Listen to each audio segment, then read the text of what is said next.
Here we go. All right, we're live. Okay, I'm gonna go ahead and call the Economic Development and Airport Committee meeting to order. This is May 17th at 7 o'clock. Members present are Doc Felder, myself, Mike Richard. We are missing the newest member, and I'm gonna, what's her last name? Melissa. Melissa, she's going. When I call her name, she wants to go by Ms. Frank. So Melissa Ms. Frank. Frank, okay, Yeah. okay. Frank Elwell, but she'll go by Ms. Frank. I was wanting to double check, Yeah. so, she's not here, tonight, she had a previous commitment, so can I get a motion to excuse her? I'll make a motion to excuse Ms. Frank. I have a motion to excuse, a second, all in favor? Aye. Aye. Motion carried, she is excused.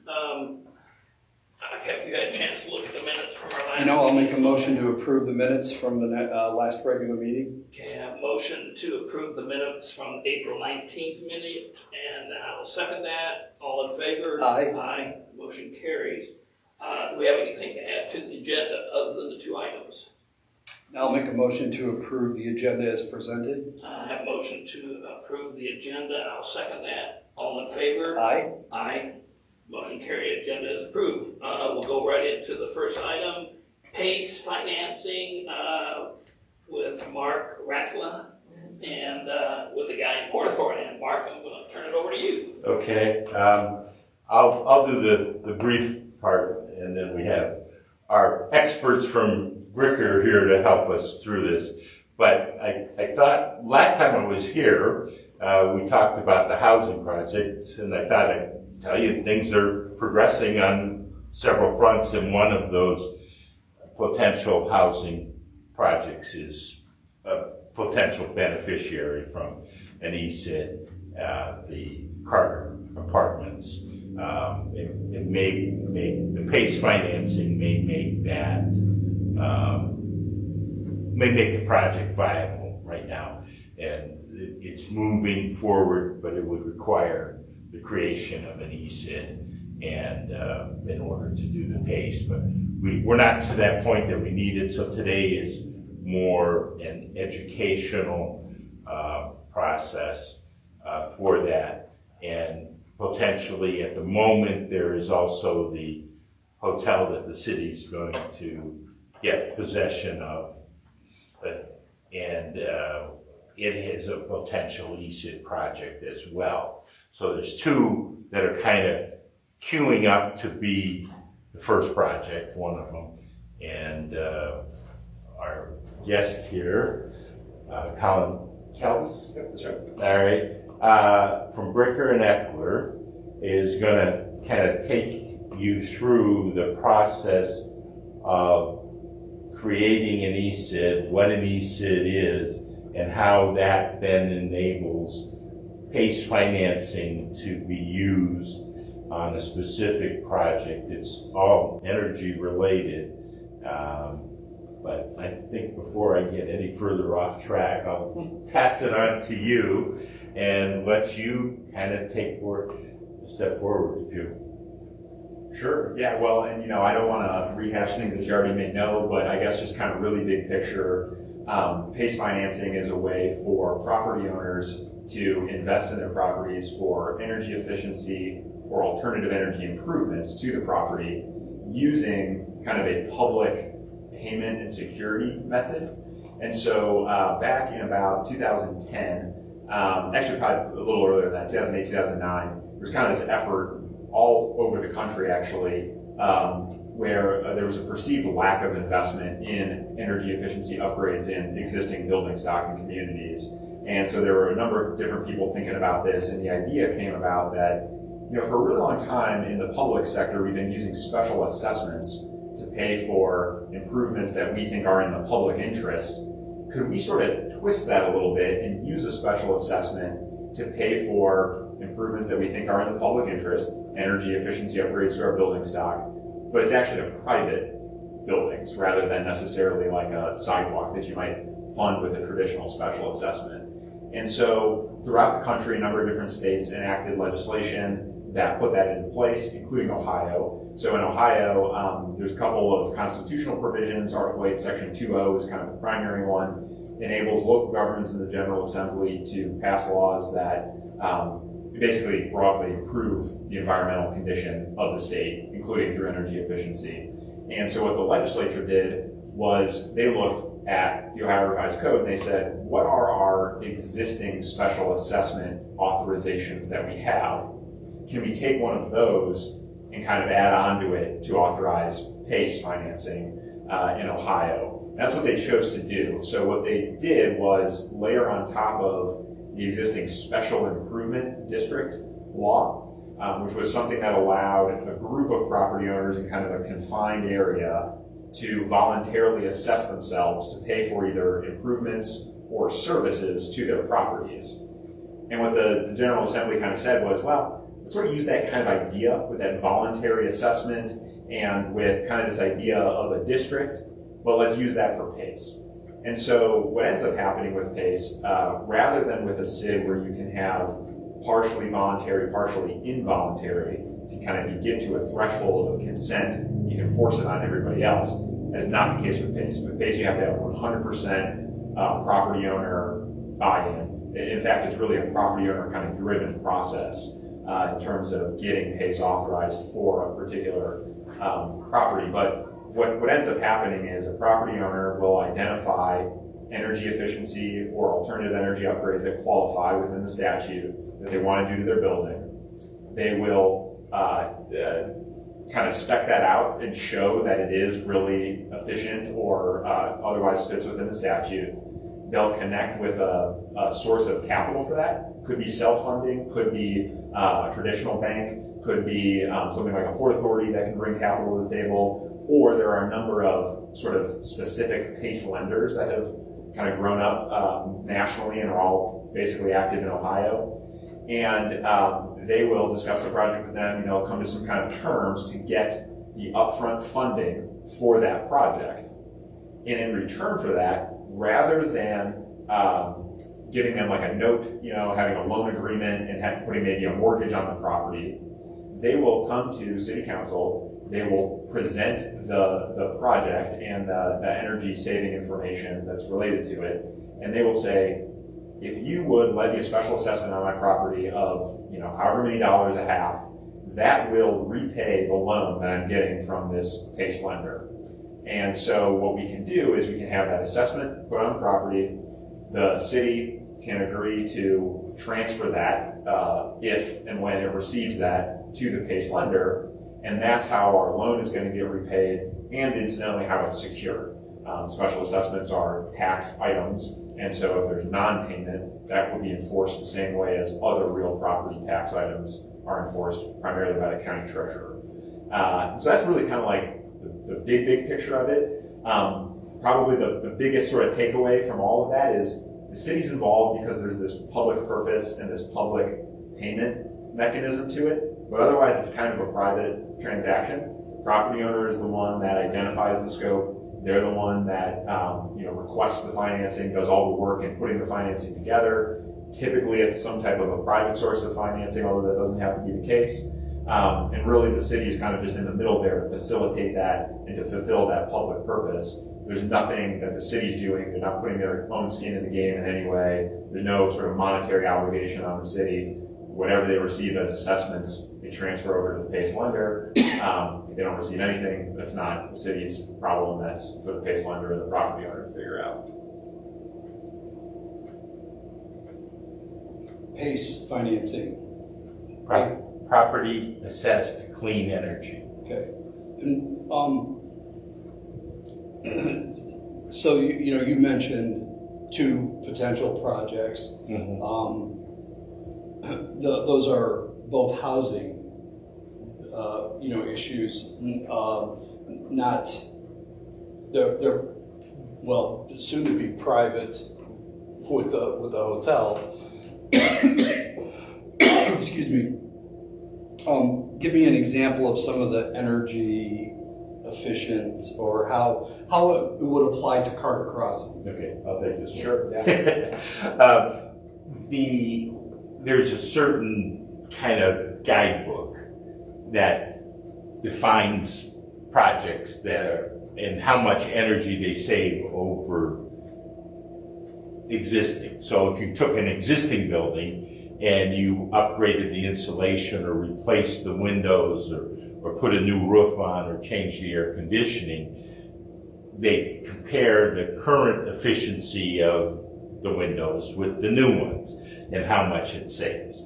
And the formula allows a fairly lengthy list of qualifying projects that you can demonstrate have an energy efficiency.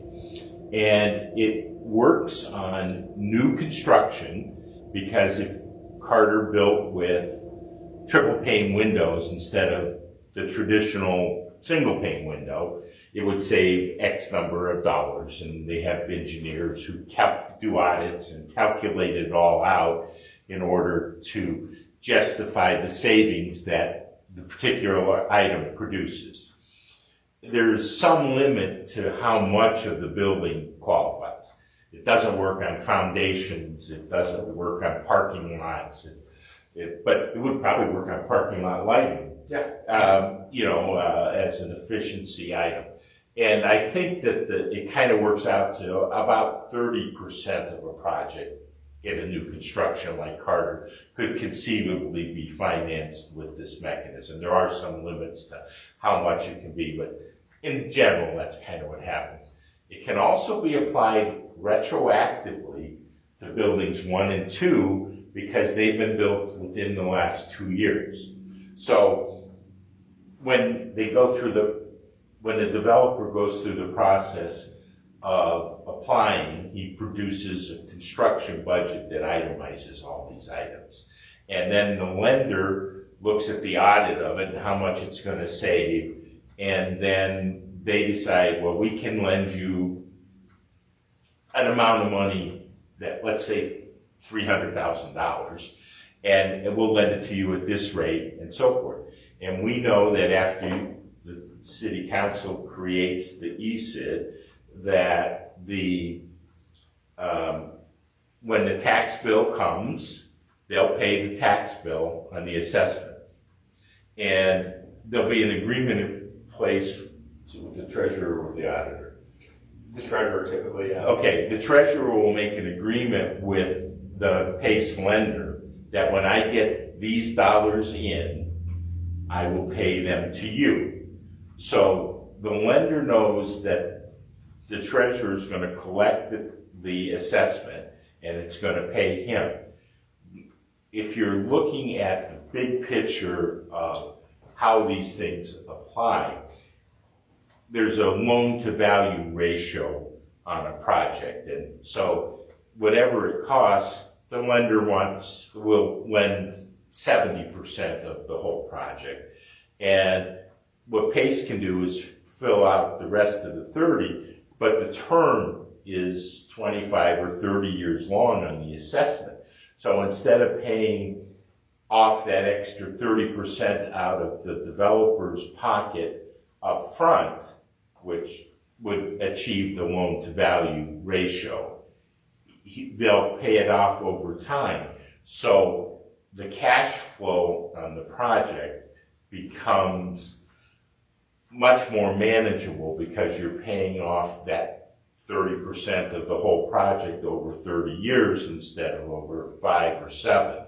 So did I get that right? Absolutely, you did. Yeah, and it goes to why would anybody do this? It's long-term, usually fixed interest rate financing at a really good interest rate for this type of debt. So, well, it's never going to compete with senior debt. But to Mark's point, you can only get 70% of your budget funded with senior, and then for the other 30, what are you going to do? Are you going to do all equity? To your point, it's all in on day one, or are you going to borrow some type of mezzanine financing? That's going to have a way higher rate than PACE typically does. You're going to do partnership equity, that's even higher. So that's where PACE can be effective, is in that kind of partnership equity or mezzanine debt replacement. It's never going to compete with senior bank lending. And the senior lenders are willing to let this happen because it lowers their exposure on the whole project. So they're only lending 70% and the developer only doesn't have to put in 30% of equity, so the numbers work better. And even though this is tax debt that is ahead of the senior mortgage, its exposure is only 1 year because tax bills are paid 1 year in arrears. So if there was ever a problem, the PACE lender would make an accommodation and take over the tax bill for a year in order to work it out. So there's less exposure for the primary lender. There's less equity from the developer.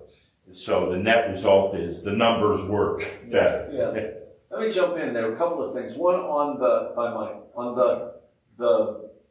how do we get here? The original 4 building funding was based at a certain price, and as the cost went up, the ability to go back to the bank and borrow more equity, or their ability to pull equity out of their asset base, it was choking the project. It wasn't moving forward.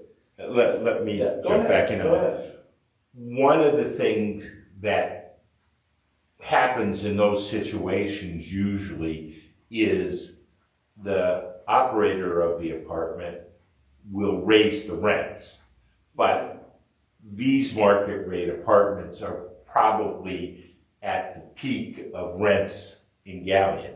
So in order to make up the difference, you can't raise the rents $100 an apartment a month to get it up. So what you got to do is find a way to fund the rest of the project in order to make the numbers work at the rent level that they're at. They're 100% full and have been doing well. And So let me jump back in. I went to the port meeting. This $300,000 that we put up, we took out a start. They were paying this nominal interest, but there were no apartments and not much forward movement. Mark said, "Let me get a hold of Giltz's and their finances, the financier, and run this by him." The idea of PACE financing. So kind of, all right, we'll, from my point of view, we'll forbear on asking for our money back. And Mark went to sort of restack the debt and introduce this. So I think, we'll be asked to go ahead once they confirm that they can acquire the necessary gap that happens. yeah, what we're really doing is adding to the capital stack. Yeah, it's Yeah, restacking it, Yeah, adding right, to it. yeah, you have the primary lender, you have the equity. This would go into the stack to make the whole, Yeah. the numbers work. So And there's no exposure to the city. right. The only cost to the city is actually hiring the attorneys to set up the ESID, and it's a $3,000 one-time number, Yeah, it's right? Well, yeah, and even that, I mean, you could just pass it on to the developer as part of the PACE loan, or you could choose to bear that. But yeah, so it's a little fee heavy. right. It's a higher interest rate than most people have grown accustomed to. But as Mark said, you can get 25, 30 years, however long it would take the amortization period. It can really reshuffle and get this thing launched. So I think it is probably, it's our next best way to get those other 2 apartments completed. I don't want to say it's the last way, but this has some real potential. 1 or 2 other points real quick. One, because both of you guys were on council when Geyers looked at this. Seems like forever ago. And that fell apart because the owner of the property wouldn't allow this debt to be secured against his property. So as things worked out, they didn't work out. We have a new operator there, but that was, if you remember then, they had a lot of improvements to make and not many capital resources. So that's the very last thing, ring the bell, I'll say, is I think you guys can understand or envision how this could work for us at the hotel. Okay, we have, I believe, a pretty significant energy savings and potential investment in replacing all those windows in the old Central Hotel. You won't know until you do the energy audit or assessment to what extent we can make some improvements in the all-electric heating. And there may be more efficient ways to do that, and we've heard, that's one of the big downers or bad parts about living there is the high electric costs. So, if I don't know if which of these twin ideas will be there first, but whether it's the apartments or it's our apartments. But one of those two will, I think, come up over the horizon and be real good opportunities for us. We as the city could benefit from that longer amortization period. I think we have to think about that before, if we were to do that. It's an old building. Because I'm fixing to check out before 30 years from now. I'm not real keen on having a period of time, that is past our, like, a legacy debt. You often hear about legacy projects. So I'm fixing to have a lot of legacy debt. That's not how. I'm not sure that building has got 30 years. Right. So we're going to have to look. Longevity as We're going to have to look at that. That's exactly right. So I think there's a way to infuse cash in the short run, other than taking city reserves and putting it into the building. The first few months we have ownership. So The other context of this, and we don't have a specific project to tie it to, but we had discussions with a group that was considering the former, was it Peabody building? yeah, Peabody, the Yeah. plane industry. Yeah, that was looking seriously at that, and PACE financing would have worked exceptionally well. They have not got to the starting line yet, but once we created the ESID, we can expand it from the property specific of the Carter Apartments or the Central Hotel Apartments to encompass the city by some adjustments that they will make. They'll set it up so you can do that. You tie it originally to a project and then you expand it. But this process could benefit projects for the next 10 years or longer that might come up because we have some old buildings in town where a company might want to upgrade the lighting or upgrade the air conditioning or things like that. There are a number of potential future projects that we don't even know what they are yet that would benefit from establishing the ESID. You mentioned the Peabody building. There's a new, at least tenant. Are you talking about an owner Yes. of the building? Urban. Moved. Yeah, no, this Oh, is the next The building. rest of it. Oh, okay. Okay, we actually did a business retention and expansion call to Urban a couple of weeks ago. Mhm. And so we're out making visits to companies, learning what they're doing and things like that. And they have a potential project that they might want to do in part of the building that they took. And actually they own their piece of the building. I see, okay. I wasn't sure But the building to the east of it is being considered for a project. Okay. So, and this would be, it might be the best of the projects because given the age of the building and almost anything they would do to it, Windows Would be Row more system efficient. would be Yeah. more efficient. So there's some real potential there as well. This is, That building that'll be going up fall into winter, there's probably some. yeah, this is a great tool. And what, I heard some number, there's like 600 of these projects that have been done in Ohio or something. Yeah, number of projects, I think about 300 individual projects, but we're at about $600 million of investment that's been done to date in the last 12 years, basically, of the statute. I don't want to speak out of school, but a couple things just to maybe dial it on. In terms of like spec buildings, PACE is really good at marrying up with other forms of financing, especially incentive financing. Since it uses the tax bill, it doesn't kind of get in the way of things like more traditional debt or even some of the tax credit products that are out there. And the other thing you can do is you can pair it with an abatement. So your property tax burden's coming down, you're adding an assessment back, net to the developer, that's actually the positive, but they're getting, you know, these improvements, these energy upgrades to their building. So things like that, I mean, you can certainly see why folks want to do it. The other thing, just for council's benefit in terms of what you'll see, so we've been talking about ESID, that's the Energy Special Improvement District, and as Mark mentioned, what will happen with the first project is there would be a request to create that. That is actually a separate entity that has a 5-person board that kind of administers it. But that would be set up in such a way that technically the only property in it to start would be whoever that first property owner is. But anyone else within the city could join at any time just by asking council, hey, can you add us to that? And so council would retain control over it, but it would be there and you'd kind of have the tool in place and available that you can go ahead and do that at any time. The board is sort of half private, half public.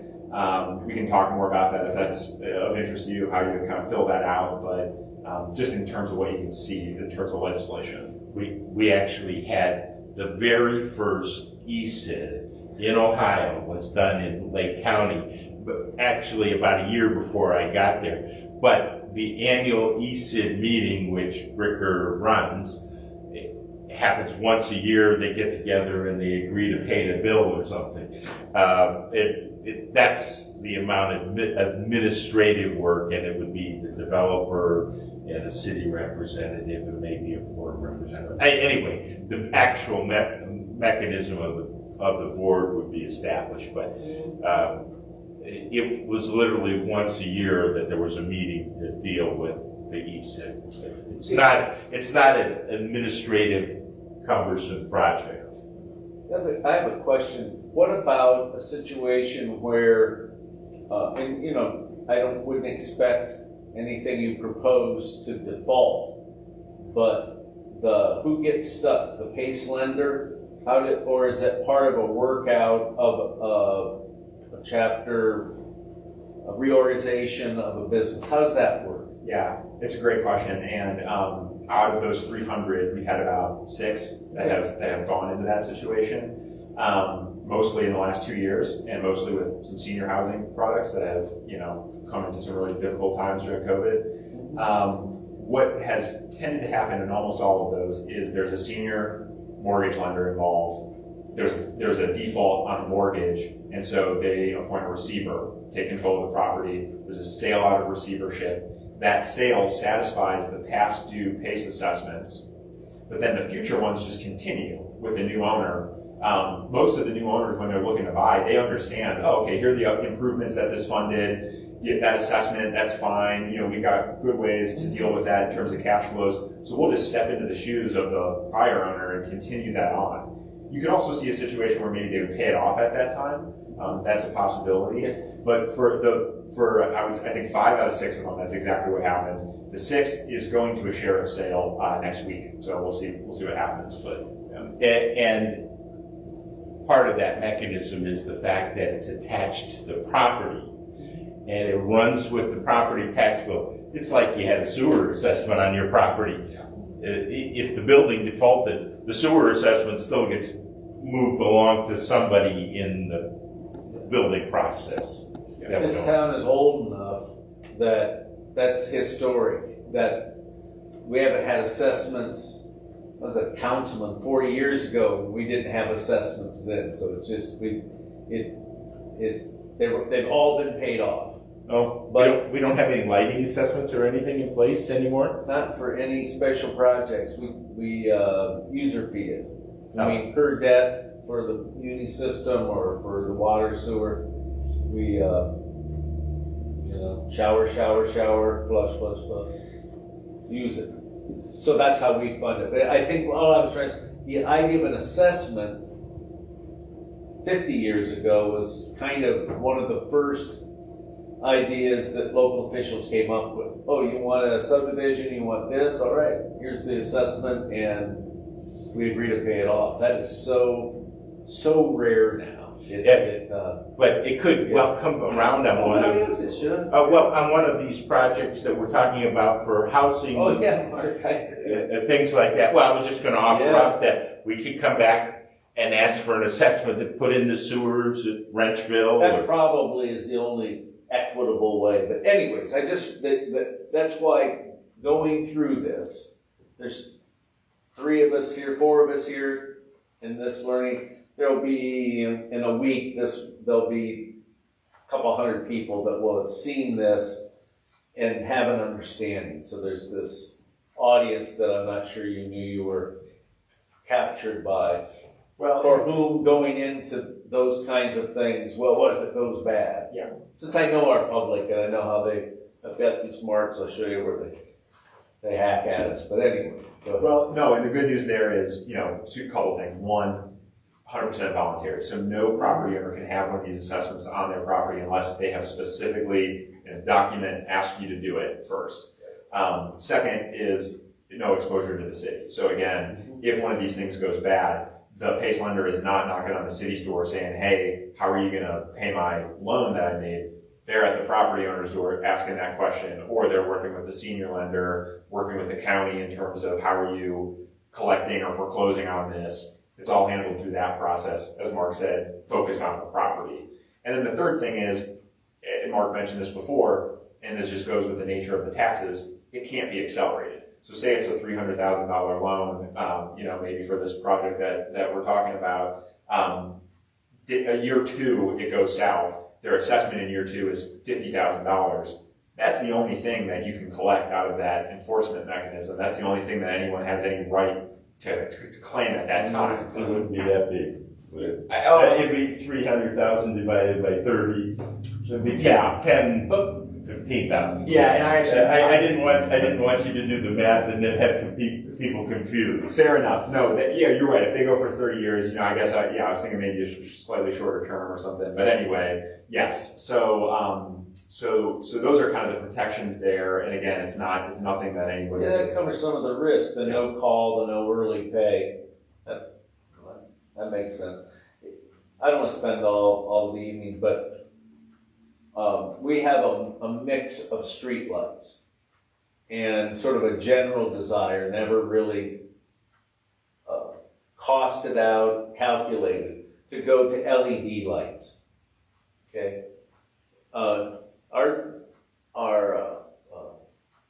lost power, unbilled electric, well, that's a mistake. Now we'll hear about what there's unbilled electric, but anyways, yeah, there's unbilled electric. Nobody pays for street lights. We don't pay a tax on it.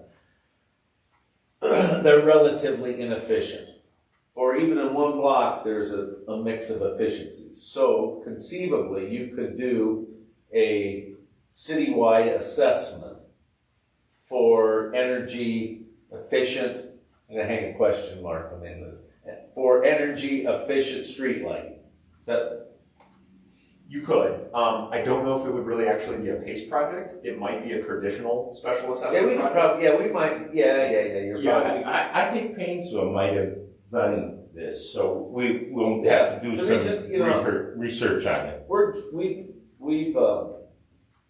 sort of waking up Van Winkle style to how easy money has been for a few years, and any short-term borrowing, I think we're going to for sure see the cost of that go up in our note renewal. But if there was a groundswell for that kind of energy improvement, you could conceivably do it through an assessment versus a meter charge. Yeah. So anyway.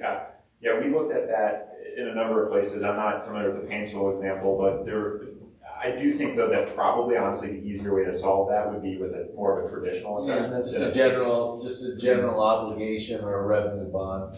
Right, exactly. But to the point about the city-owned, sort of hotel property, there have been a number of municipal corporations that have done PACE specifically for something like that. And part of what can be a benefit to that is that, that item, you probably should think of it as debt because you've got an obligation to pay. But real technically on your books, it may not be debt, it's a current obligation just to pay that year's assessment, more like a lease obligation than like a note or a bond. So there's a little bit of a benefit there that you can maybe get out of doing PACE for something like that. Mike, you got patience for one more swing at this one? We are waiting to hear back from one of the larger tax credit funded housing for a senior project. I didn't have this panic look on my face when I said We senior. talked about it, so he's aware of it. All right, so if we are along the road, is it possible that they would come to us and in addition to some sort of CRA property incentive, they would ask for PACE financing? Potentially, yes. There are a couple of the HUD programs and a couple of the tax credit programs where slotting PACE in is somewhat difficult. Okay. There are some, though, where it's actually very easy. So it might just depend on exactly what it is that they're looking at. But those are definitely the kind of projects that have used PACE a lot all over not only the state, but really nationwide, are those kind of mixed use, multifamily, senior housing, that's kind of the bread and butter of a lot of the PACE activity. Yeah, they have a long-term commitment to have provide the apartments to people at a certain reduced income or something. So they're going to be on the hook for 30 years. If they can't get out from under that rental obligation, I just want to take advantage of the opportunity if you're here to see, will that fit? And can we kind of expect that in the phase where, gee, Galleon, we got the tax credits and we're going to bring $11 million to town, but we want this kind of tax abatement. They've been upfront about that, but if they knew we were interested in PACE financing, that might be another way to assist them in helping their financing the project. Yeah, it might. It just depends on exactly what program they're in. HUD specifically. So, in some of those programs, HUD will be the lender, will actually be the senior mortgage lender. Yeah. And the way that they have sort of looked at providing consent, so this is something that we didn't necessarily mention, but in all of these projects, there's actually a signed consent from the mortgage holder that says we are okay with these assessments going on the property. Right. We understand that they're ahead of our mortgage. All good. Mm-hmm. HUD, their approach to analyzing those requests, it's been quite a process. And really, right now, they won't do it at the new construction stage. They'll allow you to bring PACE in once the building has stabilized, but before that, they will not. So retro it in. You could maybe retro it in, or if you're doing additional sort of upgrades once it's there, there's a lot of pressure on them to change that, and it may change, but that's where they are right now. I don't know if HUD is the lender on this or not. It might just be a different kind of tax credit. I don't know for sure either, but you could put box fans in the original and then upgrade it and actually put air conditioning in these apartments. There you go. That'd be swell. Yeah. You'd rent those things out. There's a box fan. Yeah. Return to the old days. Yeah. Okay, well, I do appreciate the chance to learn. You mentioned the tax bill or the treasurer, county treasurer? The county treasurer, okay. Yes. So when they get their property tax twice a year or whatever, then that assessment would appear, and they've already volunteered to have that assessed. Yep. And their volunteering enables them to spread out this loan longer. I'm just trying to rephrase what I thought I heard. Yep. And the treasurer has also volunteered to collect it. Yeah, it's sort of. I mean, the city actually has the power to tell them they have to do it, but but I mean, they're so it's not the city's treasurer; it's counties.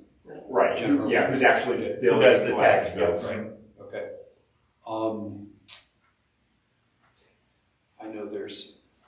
I don't even know what I don't know, so, but I think it's a good, That's good honestly start. why I wanted Mark to come here. Sure. Because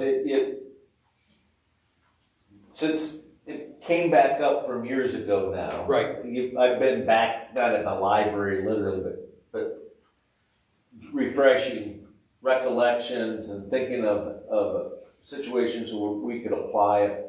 I think. and it was a pretty enthusiastic idea. Yeah, it's a neat idea. Well, when Geyers was, in the mix, because, but then, like you said, it just never materialized for, Maybe a variety the of owner knew reasons, the but- tenant better than we did. I think also in that time frame, there weren't a lot of projects that had been done in Ohio. That's true. Today, I think I've heard that Ohio has the second most number of these of any state except California. And they're being done by everybody, everywhere.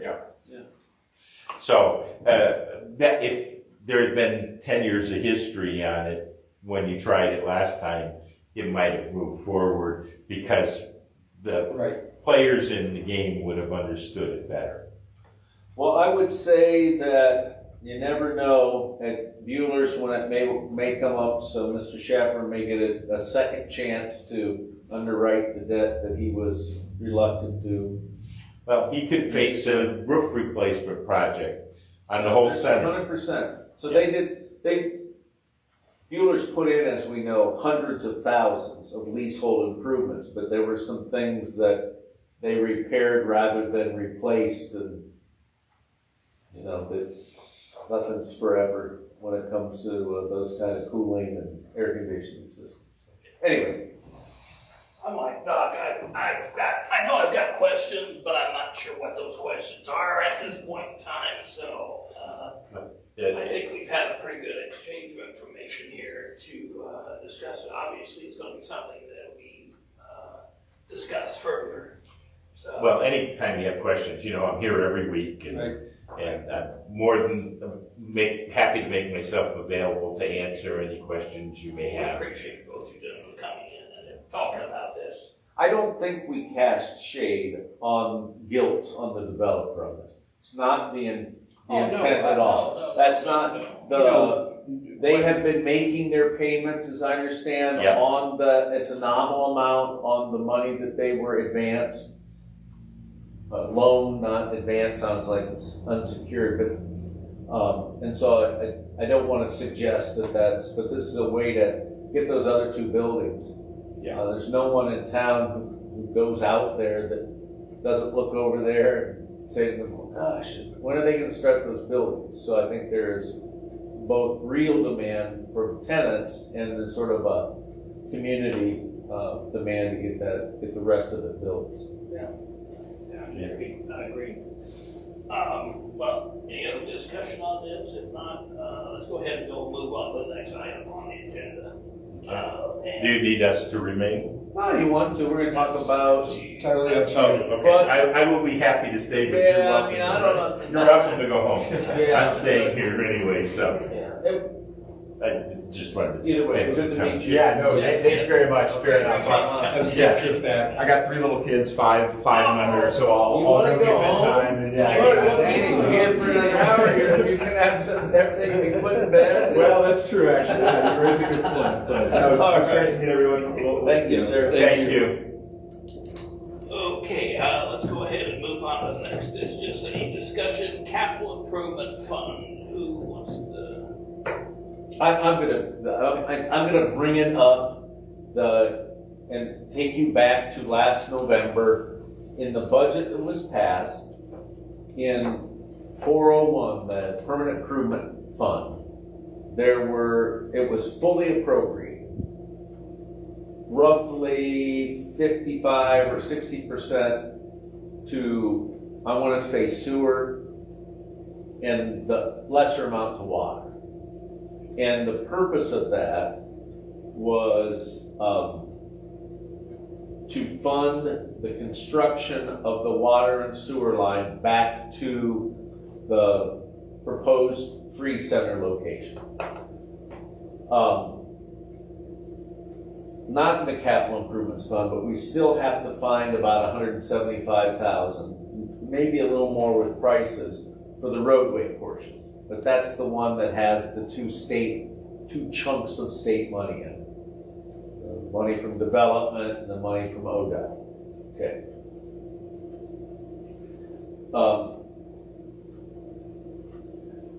If we don't have, and I don't know, you can't straw poll, but something tells me that the 4-3 thin vote of support that I think was, although Mr. Ivy voted against the budget, he was supportive of the project. I think most people on council knew that was in there that way. I also think that this year, I'm not sure, I don't want to make this a test vote to have another conflict within council and the administration, but my guess is that there may not be 4 votes to pass an ordinance that says authorizing the safety service director to bid a water line with certain specifications and authorize the service director to bid a sewer line. I think that's where we're at. I'm not sure there's the votes to pass that kind of ordinance. So what I am suggesting, and this will come up again tomorrow night, Doc, when we talk about the debt issuance. That's on tomorrow night's agenda. I think with ascending interest rates, that the idea of capitalizing on easy money, 1.2%, we borrow a couple $1 million for a year, those days are over, at least for the time being. And so I'm suggesting, although when we got the money from the sale of the HTI building, I think there was an interest in doing development, sort of growing the city. If there aren't the votes there, I think we should actively look at paying down some of the debt, in particular the debt on Keller Drive and that access point into Valera. So we had a chance to look and see by tomorrow night how much that would be. If we paid off all that debt, or a large portion of it, I think that we would be, I think that's something the council should look at. I think sitting on it and borrowing the money again at what we know are going to be higher interest rates is probably not the soundest way to go. So that's basically, I don't want to talk around in circles. I'm prone to do that, but that's something maybe to think about and talk among council members, whether there's support for putting that infrastructure in. Mike has used the expression cart before the horse last year when you were against the idea of I can't remember what vote. To accept the money. That's what it was. We're getting the money and we don't have a building and Right. so yeah. The only thing, let me ask this, and I agree, I think that at this point in time, I think we've got some other issues, especially given the overall atmosphere of the economy and such, if you will, paying down the debt. So I'm thinking, what is the current debt out there for those? Well, we're going to do $2.5 million tomorrow night. I think that's what the debt reissuance is. Okay. So that's 800,000. I'll see how good my memory is. 850 is the last round of the electric improvements, and I know we conspired together on this that in 23 we'll be done with the long-standing debt, that PNC debt that goes way back to the city collapse. And then the plan would be to take that 800,000 in notes and convert that over into permanent financing and start to pay it down. So that one will refinance into permanent financing after 1 more year. There is the often discussed screw pump at about 400,000 still. I think the lift station is 280,000. There's 400,000 for our share of the Hardingway project 2 years ago now. And then the last piece of the is the Valero debt. So, anyways, I think some portion of that, Doc, and the finance committee should look at not just rolling the notes, but paying down some on a couple of, or maybe 1 or 2 major projects. There's a no call on that big debt that we inherited on the electric fund. So there's no, you can't call it early. We talked about that a few years ago with getting out of fiscal emergency. Get that out of there. It's 5 or 6%. We'll soon be back to, Right. well, that's not a bad rate. Yeah. How quickly we'll switch to that. But I think that's the discussion. The thoughts are, let's put into a debt retirement, if we're not going to build water and sewer lines along with the new roadway extension, if that's not happening this year, something that we should consider making happen is paying down some of these debts. So that was really the point of bringing it up. I think it will, if you were to apply some of this money to sewer fund debts. So I didn't mention any water fund debts. All our debt in water is through OWDA, Ohio Water Development Authority. I don't want to get into it, but they're kind of pricey loans. Well, they're 4%, so maybe they're not pricey anymore. I love those loans. But anyways, they're not in that. They're not in this mix that we have borrowed money in and are taking short-term notes on. So, anyways. Well, so this may just show my ignorance here a little bit, but capital improvement fund, we kind of had a little discussion about this when we decided turn lane or diversion. Yeah, we're right? taking some off that. Yeah. Okay. Yeah. And I think either maybe it was this meeting or another meeting that Mike and I are in, we talked about, well, where are funds going to important projects? And it seemed to me that infrastructure out there was less important than water plant and other issues that we may have going. And I don't know how that relates to capital improvements fund, but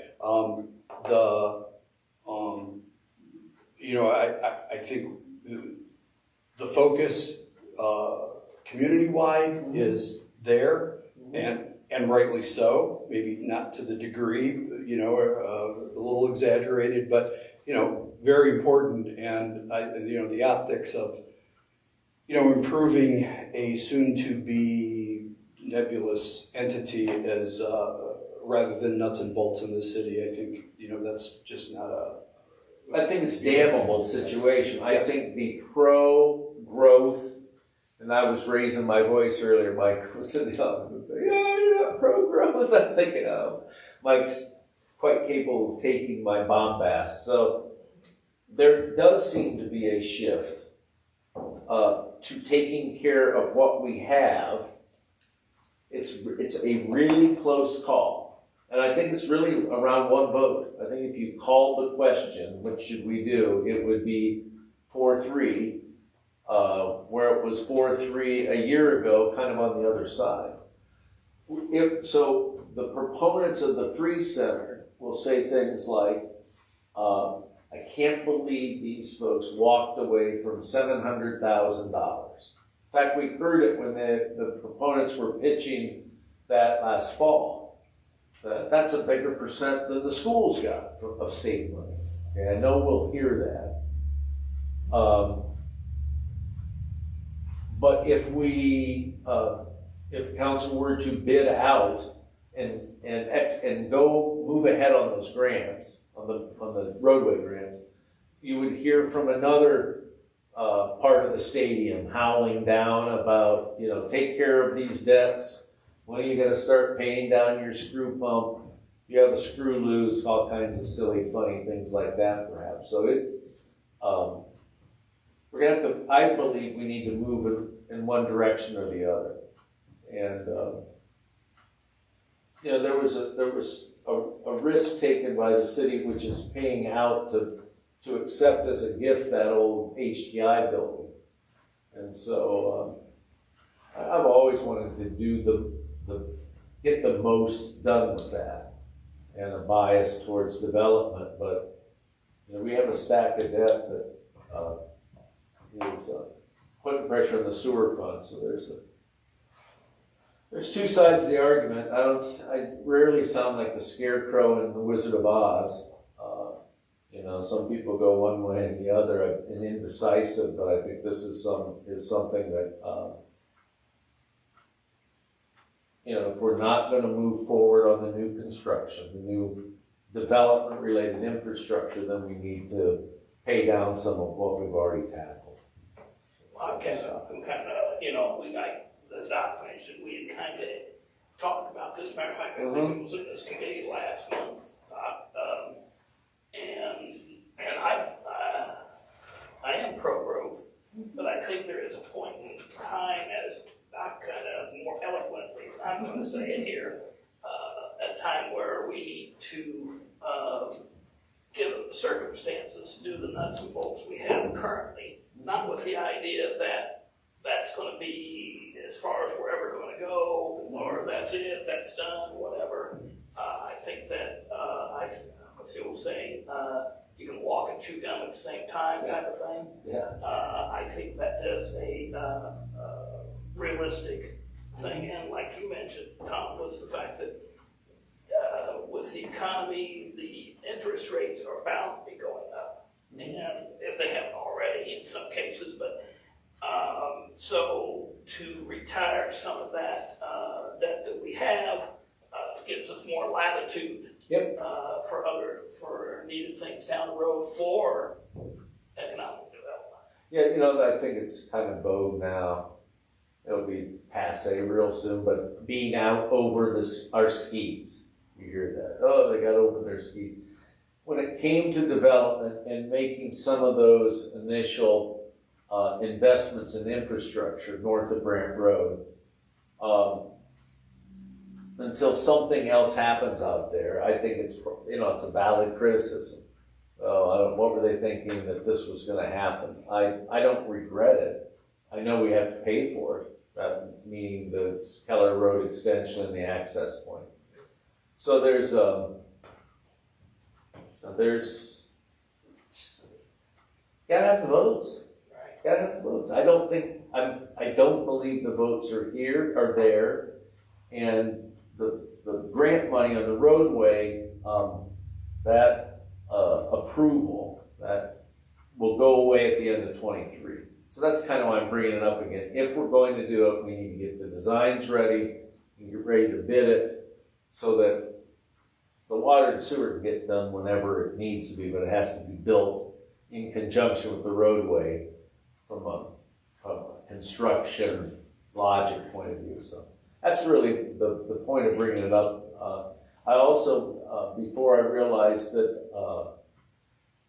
Melissa wasn't going to be here, I think I asked this to be put on the agenda so that we could have this discussion so that she was, I don't want to say baptized by fire, but she was introduced to some of the trade-offs that are there as it relates to development and other stuff. So.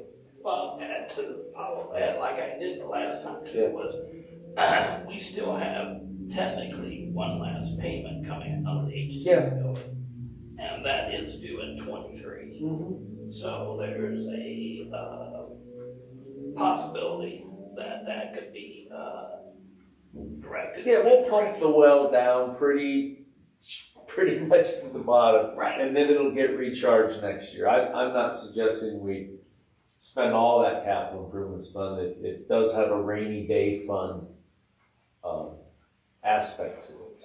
Okay. Yep. So that's, I don't think there's any legislation. If Melissa was here, I wasn't gonna like look at her and say, come on, Doc, let's vote this thing out. I don't think that will help us move forward on it. We're still trying to get a consensus around these issues. So anyways, that's that. I got one more thing. I'm talking once I get going. You may have seen it, but you could have missed it. The $500,000 the city got. Did you happen to see that? Did not. Okay. We had applied for, this is, there's, I think, 2 staffers, both Matt and Tasha, worked real hard in conjunction with, Terracon. I'm mostly familiar with Terracon as the people who do the soil borings. They are a kind of full service engineering firm with a specialty or some guys and gals that have talent in the brownfield redevelopment. So a couple of staffers from Terracon and 2 people from my office put together this application. I think there were 40-some million nationwide, 6 in Ohio, 6 million in Ohio, and we got $500,000. It's a pretty big award, and it won't go to demo of buildings on brownfields or remediation, but it will allow us to assess some of the brownfields. So we identified in the application, some target locations.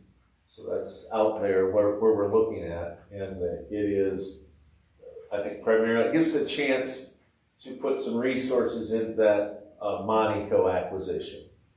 And some people are concerned that there's been migration of contamination from the industrial uses over the years. Nobody knows. This will allow us to probably pay Terracon to drill holes in the ground to tell us what's there. And then the other place in near proximity is the former junkyard, Levan's junkyard. I mean, it's been cleaned up to some sort of standard, but I'm not sure we'd be real persuasive in getting someone to invest there until we know more about it and any kind of limitations.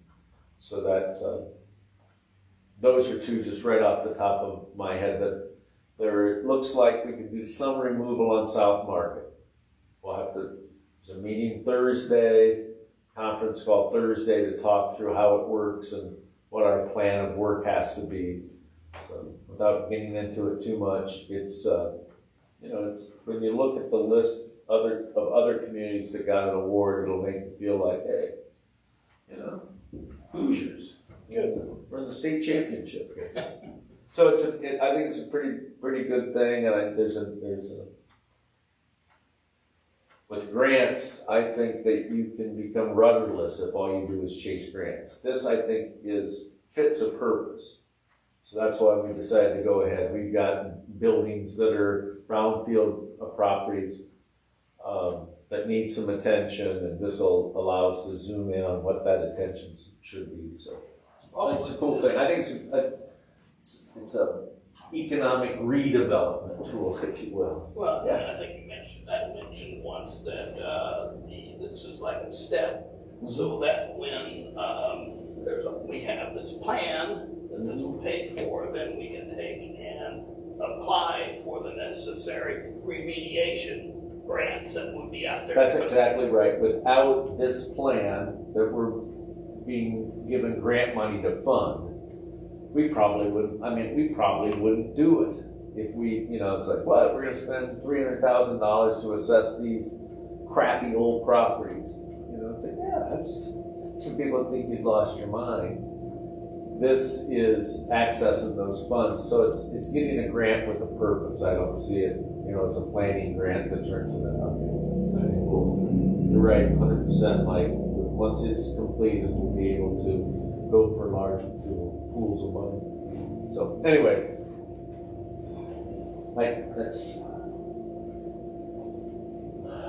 your relationship, your interaction with EPA, those three big letters, is really complicated. And in some situations, you're working hand in glove, and others, you're working in a little bit more of an regulatory enforcement, non-adversarial role. So I think I wanted, beyond other things, I want to mention that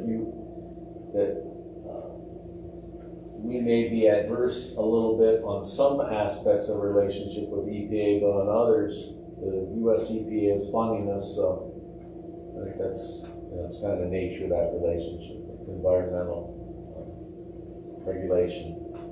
I'll stop. Before somebody laughs me, like that kid see that little girl who lost her shoe and ran at 200 meters. She might have been 9 years old.